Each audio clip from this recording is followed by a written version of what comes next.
Hello my dear friends, welcome to my channel civil engineering chapter wise.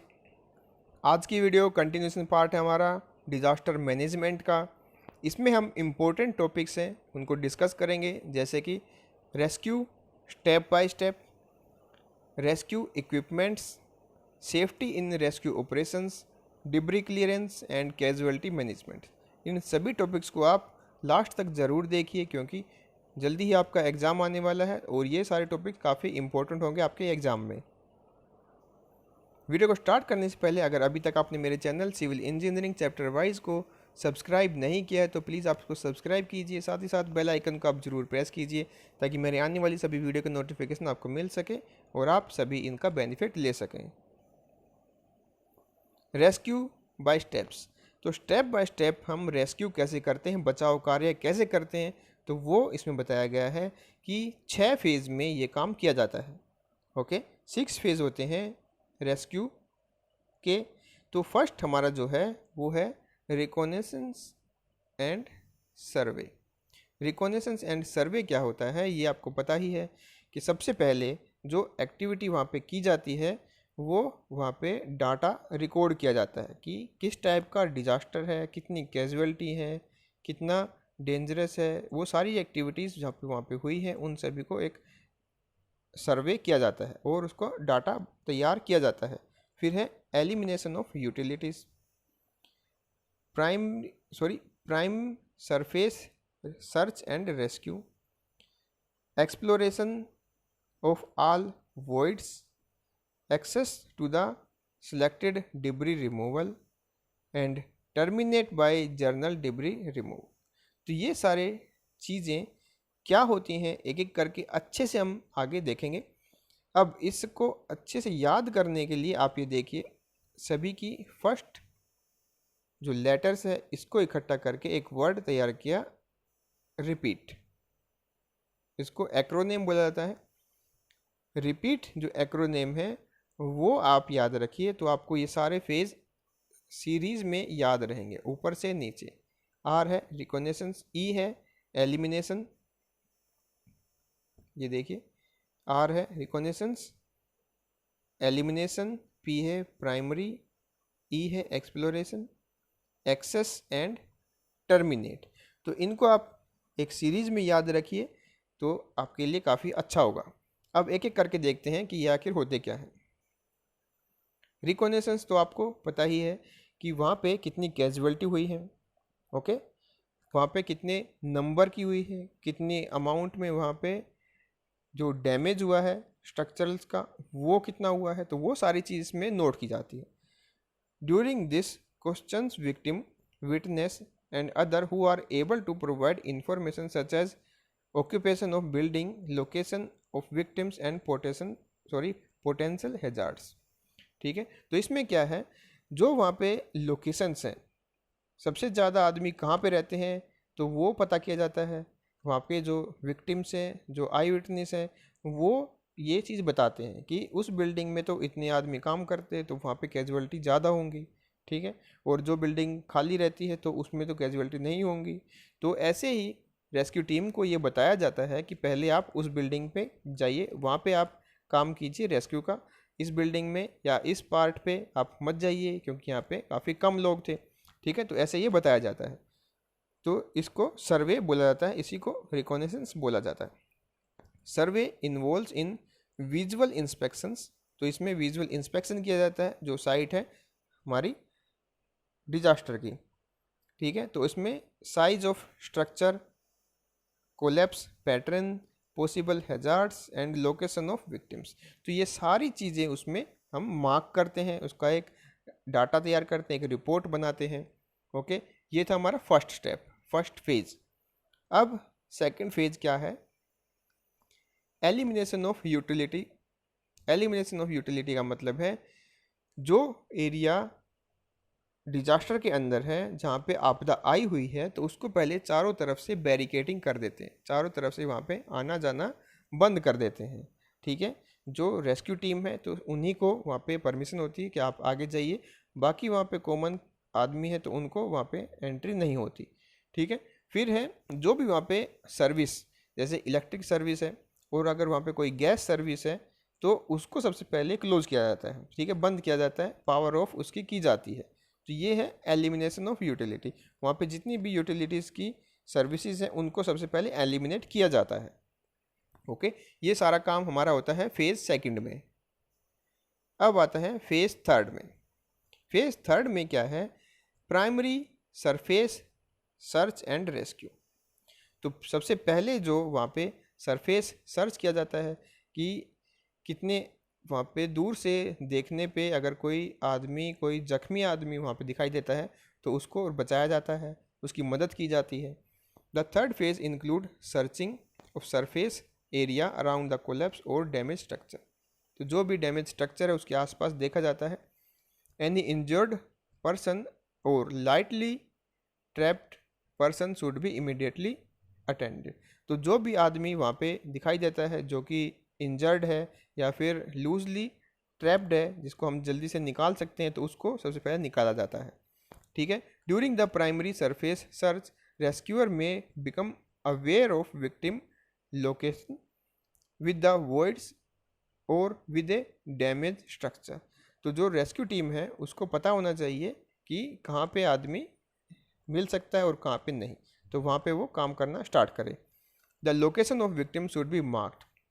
तो जो भी location पे आदमी मिल सकते हैं उन सभी लोकेशंस को मार्क किया जाता है और रिपोर्ट की जाती है जो ट्रेंड लीडर होता है, पर्सन्स होते हैं वहाँ पे, उनको, और appropriate equipment for safety extraction of victim. तो जो इक्विपमेंट्स वहाँ पे लग सकते हैं जिससे कि हम सेफली वहाँ के आदमियों को बाहर निकाल सकें, उसके लिए फिर बोला जाता है। फिर है नेक्स्ट फेज हमारा एक्सप्लोरेशन ऑफ ऑल वॉइड्स। तो जो भी वहाँ पे वॉइड्स हैं, जो भी स्पेस है ओपनिंग बिल्डिंग के आसपास दिखाई दे रही है जहाँ से कोई आदमी, जिस पे कोई रेस्क्यू करने वाला अंदर जा सकता है, तो वो सबसे पहले देखा जाता है, ठीक है। तो जैसे यहाँ पे आप देख सकते हैं ये आदमी इसके जो ओपनिंग दिखाई दे रही है बिल्डिंग का, जो मलबा है मलबे के नीचे ये जा चुका है। अब ये चेक कर रहा है नीचे कि कोई आदमी यहाँ तो फंसा हुआ है या नहीं है, ठीक है। तो ये इसमें ऐसे काम करते हैं। जितने भी छेद यहाँ से दिखाई देते हैं, जो ओपनिंग्स हैं जो दिखाई देती हैं मलबे के अंदर, तो वहाँ से देखा जाता है, ट्राई किया जाता है कि कोई अगर कैजुअलिटी इसके अंदर है, कोई इंसान इसके अंदर है, तो उसको निकाला जाता है, ठीक है। तो ये है एक्सप्लोरेशन, इसको अच्छे से चेक किया जाता है। फिर है access by selected debris removal, ठीक है। अब क्या होता है कि जो वहाँ पे मलबा डिब्रीज होती हैं वो उनके आदमियों पे अगर गिरा हुआ होता है जो इजीली हटाया जा सकता है, तो उसको हटाया जा सकता है। हटाने के बाद जो एरिया है जहाँ पे रेस्क्यू करना है, जहाँ पे बचाव कार्य करना है, उसको अच्छे से क्लियर किया जाता है ताकि वहाँ पे जो एम्बुलेंस है वो आ सके, ठीक है। एम्बुलेंस वहाँ पे आ सके या फिर जो आदमी इंजर्ड है, कैजुअलिटी वहाँ पे हुई है, उसको एम्बुलेंस तक ले जाने के लिए जो रास्ता है वो अच्छे से क्लियर हो, ठीक है। तो ये भी एक काम होता है। It involves the removal of selected debris. जो भी वहाँ पे मलबा है उसको वहाँ से हटाया जाता है और ट्रैप्ड जो विक्टिम है वो उससे निकाला जाता है। This require the removal of selected debris for accessing the trapped victim. तो उसमें जो ट्रैप्ड विक्टिम है, जो फंसा हुआ वहाँ पे आदमी है, तो वो बाहर कैसे निकले, तो वो उसमें देखा जाता है। This require specially trend persons and equipments. तो इसके लिए स्पेशली ट्रेंड पर्सनस होते हैं और इक्विपमेंट्स होते हैं, वो वहाँ पे आते हैं और चारों तरफ के जो डिब्रीज होती हैं, जो वहाँ पे मलबा होता है, उसको वहाँ से हटाने की कोशिश करता है और या फिर वहाँ के काटने की कोशिश करता है, ठीक है। It is essential to locate all victims before starting phase 6। Okay, phase 6 को स्टार्ट करने से पहले जितने भी वहाँ पे कैजुअलिटीज़ हैं, जितने भी आदमी वहाँ पे रहते हैं, तो वो वहाँ से हट जाएं, उनको वहाँ से हटा लिया जाए। तो सबसे इम्पोर्टेंट काम हमारा ये होता है। और फेज 6 क्या होता है ये देखिए। फेज 6 आप इस फिगर से समझ जाएंगे। तो जितना भी मलबा वहाँ पे हो उसको वहाँ से क्लियर करना होता है।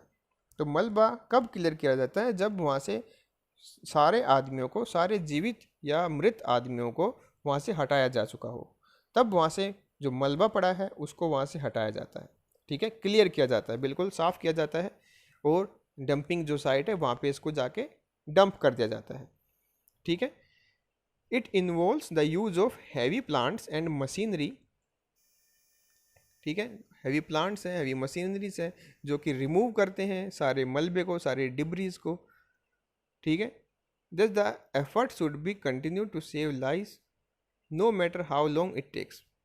It is impossible to tell the external inspection whether victim buried in the debris और विल बी लाइव और नॉट। बाहर से देखने पे ये पता लग ही नहीं सकता कि अंदर कोई आदमी फंसा हुआ है या नहीं। तो ये सबसे इम्पोर्टेंट काम है कि सबसे पहले वहाँ से जितने भी पॉसिबल जिंदा आदमी या मृत आदमी है या इंजर्ड आदमी है उन सभी को वहाँ से हटा लिया जाता है। उसके बाद ही सबसे लास्ट स्टेप हमारा जो है वो ये स्टार्ट होता है, removal of debris. Rescue equipments, rescue करते वक्त हमें काफ़ी सारे इक्विपमेंट्स की ज़रूरत होती है, जैसे ये क्रेन आप देख रहे हैं, ये जनरेटर है, ये जेसीबी है, ये आप देख सकते हैं गैस कटर, ये है सा, और ये है मड पंप, ठीक है। तो ये सारे और भी काफ़ी सारे इक्विपमेंट्स हैं जो सारे हम रेस्क्यू करते वक्त यूज़ करते हैं, जैसे बुलडोज़र्स हैं, जेसीबी है, इससे हम माल को एक दूसरे जो रिस्ट्रिक्टेड एरिया है, रिस्ट्रिक्टेड हमारी जो मलबा है उसको साफ़ करते हैं, ठीक है। फिर है एक्सकेवेटर है, खुदाई करनी पड़ती है कई बार, तो एक्सकेवेटर है उससे हम यूज़ कर सकते हैं। डंपर्स हैं, डंपर्स जिसमें काफ़ी बड़े बड़े ट्रक्स होते हैं, उसमें हम मलबा डालते हैं और वो जहाँ पे डंपिंग साइट है वहाँ पे इसको डंप करके आते हैं। फिर है क्रेन्स हैं, एयर कंप्रेसर्स हैं, गैस कटर्स हैं, जनरेटर हैं जो इलेक्ट्रिक जनरेट करते हैं, पंप हैं, फायर एक्सटिंग्विशर हैं जो आग बुझाने का काम करते हैं, रोप्स और चेन है, रस्सी और चेन होती हैं जिसे किसी कंपोनेंट को बांधने का काम किया जाता है। फिर है लेडर्स हैं, सीढ़ियाँ हैं। तो ये सारी चीज़ें हम यूज़ करते हैं जब वहाँ पे रेस्क्यू का काम होता रहता है, ठीक है। तो ये आप याद रखिए। फिर है सेफ्टी इन रेस्क्यू ऑपरेशन। तो रेस्क्यू जब हम काम करते हैं, बचाव का कार्य किया जाता है, तो उसके लिए कुछ रेस्क्यू करते वक्त प्रिकॉशंस ज़रूरी होते हैं।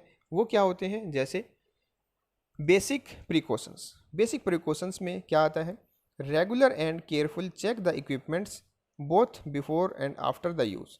तो जो इक्विपमेंट्स हम यूज़ करते हैं अर्थक्वेक या फिर किसी डिजास्टर के टाइम पे रेस्क्यू करने के काम से, तो उसको हम पहले और बाद में दोनों टाइम हम चेक करेंगे, ठीक है। तो ये इसमें बताया गया है। रोप कैन वियर एंड रोट। तो रस्सियाँ होती हैं वो घिस सकती हैं, ख़राब हो सकती हैं, सड़ सकती हैं, और जो बैटरीज हैं वो जंग लगा सकते हैं इक्विपमेंट्स में। Machinery can break down. Machinery जो है वो काम के टाइम पे ब्रेक डाउन हो सकती हैं, यानी कि वो ख़राब हो सकती हैं। तो ये सारी चीज़ें हमें पहले से ही चेक करनी होती हैं, तो इसी को बेसिक प्रिकॉशंस में कंसीडर किया जाता है। फिर जैसे देखिए faulty equipments can cost lives. तो जो फॉल्टी इक्विपमेंट्स है, ख़राब इक्विपमेंट्स है, उनकी वजह से कई बार जान पे बात आ जाती है और कई आदमी इंजर्ड हो सकते हैं और मर भी सकते हैं, ठीक है। Immediately label the faulty equipments and send it to repair और रिप्लेस इट। अगर कोई मशीन ख़राब है तो आप उसको सबसे पहले लेबल लगाइए कि ख़राब का है, ये डैमेज्ड है और ये शट डाउन हो चुकी है, तो इसको आप जल्दी से रिपेयर करवाइए और अच्छे से इसको रेडी करके रखिए। Protect people at Heights and depth with care of monitoring. तो ज़्यादा हाइट पे या ज़्यादा डेप्थ में आदमी काम करते हैं तो उसको भी अच्छे से मॉनिटर करके रखना है। फिर है never ignore the safety limits. Safety limits जो हैं उसको बिल्कुल भी क्रॉस आप ना कीजिए, ये बेसिक प्रिकॉशंस है। Control the emotion during the rescue operations. Okay, कई बार इमोशंस बीच में आ जाते हैं तो उनको आप साइड रखिए और कंट्रोल कीजिए इमोशंस पे, क्योंकि वो कई बार प्रॉब्लम क्रिएट कर सकते हैं। एक आदमी की जान बचाने के लिए कई बार 200 आदमी की जान को खतरे में नहीं डाला जाता, बट एक आदमी की जान को खतरे में डाला जा सकता है, ठीक है। तो ये इसमें बताने की कोशिश की गई है, इमोशंस को आप कंट्रोल कीजिए। फिर है रेस्क्यू वर्कर सेफ्टी। जो रेस्क्यू का काम करने वाले वर्कर्स होते हैं तो उनकी सेफ्टी भी काफ़ी ज़रूरी होती है, जैसे wear helmets all the time of risk. ये देख सकते हैं आप, हेलमेट यहाँ पे इसने पहना हुआ है, ये सेफ्टी जैकेट है, ग्लव्स हैं और सेफ्टी बूट्स हैं, ये सेफ्टी बेल्ट है, ये सारी चीज़ें इसने पहनी हुई है, तो ताकि जब किसी चीज़ की ज़रूरत हो या इसी पे ही कोई मुसीबत आ सकती है, कोई ऊपर से मलबा गिर सकता है, तो इसमें काफ़ी कम इसको हानि हो। ठीक है, ये देखिए ग्लव्स हैं, should be used while clearing the debris with hand. अगर हाथों से मलबे को हटाया जा रहा हो तो वहाँ पे ग्लव्स का यूज़ किया जाता है। Dust mask and filter should be standard quality. तो डस्ट मास्क का और फिल्टर्स का वहाँ पे यूज़ किया जाता है, जो कि काफ़ी अच्छी क्वालिटी के होते हैं। सेफ्टी गोगल्स, जो आप देख सकते हैं ये सेफ्टी गोगल्स हैं, चश्मे हैं, ये भी यहाँ पे यूज़ किए जाते हैं आपकी आंखों को बचाने के लिए। Clothing should be protective according to the hazard fire and flood. तो आग से और बारिश से ये बचा सके जो ड्रेस होती है वो। सेफ्टी बूट्स एंड नी और elbow protection when move over debris. तो जब आप मलबे के ऊपर चल रहे होते हैं, ठीक है, तो उस टाइम पे आपके पैर में सेफ्टी बूट्स होने चाहिए। हाथों में ग्लव्स तो आपने पहले ही लगाए हुए हैं। ठीक है, जो एल्बो हैं, जो आपके नी हैं, घुटने हैं, कोहनियाँ हैं, तो इन पे भी गार्ड लगे होते हैं। ठीक है, ताकि अगर आप पैर फिसले भी तो आपको जो चोट लगे काफ़ी कम हो। ठीक है, वाटर टू प्रिवेंट डिहाइड्रेशन। तो इसके पास एक वाटर की बोतल भी होती है, ठीक है, जिसे बीच बीच में जब भी प्यास लगे तो पानी पी ले। Whistle to be provided for emergency time. तो विसल भी इनको दी जाती है, एक सीटी दी जाती है जिसको ये बजाते हैं। बजाने से पता लगता है कि जो भी आपके साथ वर्कर है वो कहाँ पे है और उसको आपकी ज़रूरत है या नहीं। ठीक है, तो ये इसमें बताया जाता है विसल के द्वारा। फिर आता है कैजुअलिटी सेफ्टी। जो वहाँ पे कैजुअलिटी होती है तो उसकी भी सेफ्टी ज़रूरी होती है। The injured person should be given care and first aid immediately. तो जो भी वहाँ पे इंजर्ड पर्सन होता है तो उसकी सबसे पहले केयर की जाती है, उसको फर्स्ट एड दिया जाता है, यानी प्राथमिक चिकित्सा पट्टी उसको बांधी जाती है, दवाई लगाई जाती है ताकि उसका और ज़्यादा खून ना बहे। They should be handled in a safety way and made comfortable. तो सेफ्टी के साथ उनको कंफर्टेबल फील करवाया जाता है। द डैमेज बिल्डिंग पार्ट और debris should be handled such that no more injury is done और to the people trapped inside. ठीक है, जो काम वहाँ पे किया जाता है तो उसको ऐसे किया जाता है कि अंदर अगर कोई आदमी फंसा हुआ हो और बाहर के रेस्क्यू काम से अगर प्रॉब्लम हो और मलबा और ज़्यादा उसके ऊपर गिर जाए तो और ज़्यादा वो हानि उसको हो सकती है। ठीक है, तो इसका उस पर ध्यान दिया जाता है। The safety major should be discussed during the training and exercise along with dummy casualty. तो डमी कैजुअलिटी होती हैं उनके साथ यहाँ पे प्रैक्टिस की जाती है। जब प्रैक्टिस के बाद जब रियल में ये एक्टिविटी होती है तो काफ़ी इससे हेल्प मिलती है। The injured person are sent to hospital by the ambulance और अदर व्हीकल्स।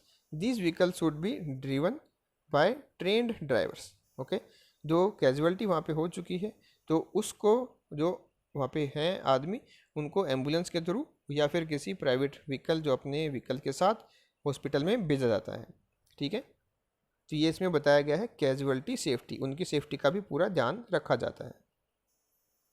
फिर है इक्विपमेंट सेफ्टी। इक्विपमेंटल सेफ्टी क्या होता है, जैसे ये आप देख रहे हैं ये सर्विस की जा रही है जेसीबी की। All equipment should be standard quality and operated as per instruction. They should be operated by trained person. तो इसमें जो ऑपरेटर होता है, इसका ऑपरेट करने वाला, वो काफ़ी ट्रेंड होना चाहिए। ठीक है, उसको जो इक्विपमेंट है उसकी पहले और बाद में सर्विस ज़रूर होनी चाहिए। ठीक है, ताकि जो मशीन है प्रॉपर वर्किंग कंडीशन में हो।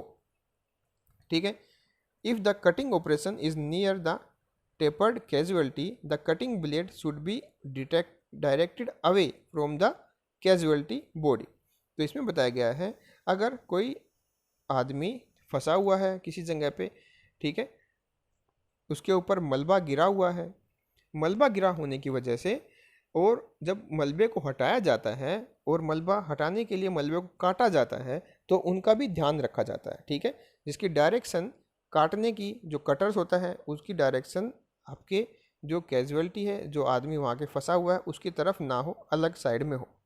ठीक है। Proper care is to be taken while load lifting operation to prevent total collapse और स्लिपेज और ड्रॉपिंग, ठीक है। जो लिफ्टिंग का काम होता है, ठीक है, लोड लिफ्टिंग यानी कि जो काफ़ी बड़े बड़े हैवी डिब्रीज होती हैं, मलबे होते हैं, उनको उठाने का काम होता है। तो वो सारा यहाँ पे जो मशीन है उनके द्वारा किया जाता है, और वो प्रॉपर वर्किंग कंडीशन में ना हो तो वो अच्छे से काम नहीं कर पाती, ठीक है। The rescue equipments should be checked before and after use, तो पहले भी और उसको बाद में भी अच्छे से चेक किया जाता है, कोई भी डिजास्टर आने से पहले और बाद में, ठीक है, ताकि कोई कमी है वो पहले से ही पता लग जाए और एट ए टाइम उसका पता ना लगे और बिल्कुल भी वो फेल ना हो। अब देखते हैं डिब्री क्लियरेंस। डिब्री आपको पता है डिब्री क्या होता है, मलबा। जो घर बड़ी बड़ी इमारतें गिरती हैं तो अपने साथ मलबा लेके आती हैं। इसमें होता है आपका कंक्रीट होता है, स्टील्स होते हैं, आपके टिम्बर वर्क होता है, स्टील बीम्स होते हैं, स्टील कॉलम्स होते हैं। तो ये सारे आपके मलबे में आते हैं जब कोई अर्थक्वेक आता है या कोई डिजास्टर वहाँ पे हैपनिंग होती है। तो वो सारा वहाँ पे कैसे क्लियर किया जाता है, जैसे ये आप देख सकते हैं इस फिगर में एक जेसीबी, जो पोकलेन इसको बोला जाता है, बड़ी ही होती है, काफ़ी हैवी होती है, और ये काम कर रही है यहाँ पे क्लियरेंस का। तभी मलबा है इसको साइड में करती जा रही है। In a disaster where collapse और damage of structure is there, the people are usually buried and trapped inside the debris. तो इसमें जो डिब्रीज होते हैं, जो मलबा है, इसके अंदर काफ़ी आदमी फंस जाते हैं, दब जाते हैं, ठीक है। Thus for extracting the people of debris the debris are to be removed और क्लियर्ड। तो उसके नीचे से आदमी को निकालने के लिए उन मलबे को वहाँ से हटाया जाता है। Clearance of debris require special method to avoid injury to trapped people. तो क्लियरेंस जब डिब्री का किया जाता है तो उसके लिए स्पेशल मेथड्स होते हैं जिससे कि नीचे दबा हुआ आदमी उससे ज़्यादा इंजर्ड ना हो, ठीक है। Method of debris clearance. Method of debris clearance में क्या है, when debris clearance is required the rescue purpose move the debris clear of the collapsed building, ठीक है। तो जो भी कोलैप्स हुई है, टूट चुकी है बिल्डिंग, उससे जो डिब्री है वो धीरे धीरे वहाँ से हटाई जाती है। Remove debris by hand, piece by piece, हाथों से और एक एक करके उसको वहाँ से हटाया जाता है। Until the casualty are uncovered and freed. जो भी कैजुअलिटी, जो भी आदमी उसके नीचे फंसा हुआ है, वो जब तक निकल ना जाए, अनकवर ना हो और फ्री ना हो, तो तब तक धीरे धीरे उसके ऊपर से पीस बाय पीस और हैंड बाय हैंड मटेरियल को हटाया जाता है। It is the best way to form a human chain. आदमियों की एक लंबी श्रृंखला, जैसे यहाँ पे आप देख सकते हैं, बनाई जाती है, और माल को जो वहाँ पे मलबा वहाँ पे पड़ा हुआ था, एक एक करके उसको उठाया जाता है और दूसरे को पास किया जाता है। ऐसे ही वो आगे पास करता है, ऐसे ही वो आगे पास करता है, तो मलबा वहाँ से धीरे धीरे हट जाता है, ठीक है। Great care should be taken in doing so and it should be ensured that the side of the lane do not collapse. तो जो भी साइड है, जो भी उसको कोलैप्स ना हो, तो ये उसमें ध्यान रखा जाता है। Timbering and strutting, timbering and strutting can be done. Strut होता है जो टेम्पररी सपोर्ट वहाँ पे प्रोवाइड किया जाता है, टेम्पररी टिम्बरिंग वहाँ पे की जाती है, where necessary to prevent the collapse of side. अगर कोई साइड गिर सकती है तो उसके टेम्पररी हम सपोर्ट को प्रोवाइड करते हैं। तो ये है डिब्री क्लियरेंस का मेथड। प्रिकॉशंस इन डिब्री क्लियरेंस। डिब्री क्लियरेंस करते वक्त क्या क्या प्रिकॉशंस रखने चाहिए, जैसे identify suitable escape path and keep them clear. तो जो पाथ वहाँ पे आने का है, किसी कैजुअलिटी के पास आने का है, किसी जो डिब्री का एरिया है, कोई डैमेज्ड बिल्डिंग है, वहाँ तक आने का काम, जो रास्ता है वो साफ रखा जाता है, ताकि वहाँ पे आने का और एम्बुलेंस तक वहाँ पे आ सके इजीली। तो वो काम वहाँ पे पहले किया जाता है, क्लियर रखा जाता है उस रास्ते को। Use of edge tool very carefully while removing debris. तो जो पैने, तीखे, शार्प एज वाले हमारे इक्विपमेंट्स होते हैं जिससे हम डिब्रीज को तोड़ते हैं, तो उसको बहुत ही ध्यान से यूज़ किया जाता है ताकि वो किसी कैजुअलिटी, किसी पर्सन को ना लगे, जो नीचे दबा हुआ ट्रैप हो उसको ना लगे। Remove debris closest to casualty by hand. ठीक है, अगर कैजुअलिटी के पास कोई मलबा है तो उसको हाथ से ही धीरे धीरे हटाया जाता है। वियर ग्लव्स, ग्लव्स को पहना जाता है। Do not climb over the debris during the cleaning operation unless absolutely necessary. ठीक है, मलबे के ऊपर नहीं जाना चाहिए जब तक कि बहुत ही ज़्यादा ज़रूरी काम उस पर ना हो। ठीक है, ऐसा ना हो कि उसके नीचे कोई दबा हुआ हो और आप उसके ऊपर जाके खड़े हो जाते हैं, तो इसलिए डिब्री के ऊपर नहीं जाना चाहिए। Remove debris only when it is certain that no further collapse will be caused. Okay, debris को जब रिमूव किया जाता है कि उससे ज़्यादा कोई भी और ज़्यादा डैमेज ना हो, तो इसलिए वहाँ से उसको रिमूव कर दिया जाता है। Operate heavy equipments only as per instructor. तो इसके लिए जो हैवी इक्विपमेंट्स हैं वो एज पर इंस्ट्रक्शन यूज़ किए जा सकते हैं। Careful observation and movement of damage part of building while removing debris. ठीक है, तो जो डैमेज पार्ट है बिल्डिंग के और वो गिर सकते हैं या फिर लूज स्टेट में है, ठीक है, इसकी स्ट्रेंथ कम हो चुकी है, दीवार गिरने को है, तो उनका ध्यान रखा जाता है जब भी वहाँ से हम मलबे को साफ़ करते हैं। ठीक है, ऐसा ना हो कि ऊपर से आके जो लूज पार्ट है ऊपर से गिर जाए और जो रेस्क्यू करने वाली टीम है वो काफ़ी नुकसान उसको झेलना पड़े। अब है कैजुअलिटी मैनेजमेंट। कैजुअलिटी मैनेजमेंट जैसा कि नाम है इसका, जो भी वहाँ पे आदमी फंसे हुए हैं, डेथ है जिनकी, जो मर चुके हैं, जो इंजर्ड पीपल है, उनको कैसे मैनेज किया जाता है, उनकी फर्स्ट एड की जाती है, फिर हॉस्पिटल की तरफ उनको रवाना किया जाता है, मेंटल भी और फिजिकल भी दोनों तरफ से उनको सपोर्ट किया जाता है, तो उसी को बोलते हैं कैजुअलिटी मैनेजमेंट। जैसे in a disaster like earthquake the rescue operation is difficult and long. Okay, जो अर्थक्वेक के टाइम पे जो रेस्क्यू ऑपरेशंस होते हैं वो काफ़ी डिफ़िकल्ट होते हैं, काफ़ी लंबे होते हैं। The people are generally trapped inside the debris. तो मलबे के अंदर आदमी दब जाते हैं। They are to be taken out very carefully. तो उनको बहुत ध्यान से निकाला जाता है। The method used for casualty removal depends upon the location of the casualty and the type of injury sustain. तो कैसे और कहाँ पे आदमी फंसा हुआ होता है उसको अच्छे से ध्यान से वहाँ से निकाला जाता है। In some rescue operations casualty will have to be lowered from the upper floor of the building. Okay, तो कुछ जो रेस्क्यू ऑपरेशंस होते हैं उसमें कैजुअलिटी जो होती हैं वो ऊपर से नीचे उनको लेके आया जाता है। Casualties are to be handled carefully by rescue worker so that more injury doesn't occur. ठीक है, जो रेस्क्यू वर्कर्स होते हैं तो वो कैजुअलिटीज़ को काफ़ी ध्यान से हैंडल करते हैं ताकि और ज़्यादा चोट उनको ना लगे। Their safety is very important. उनकी सेफ्टी काफ़ी इंपॉर्टेंट होती है।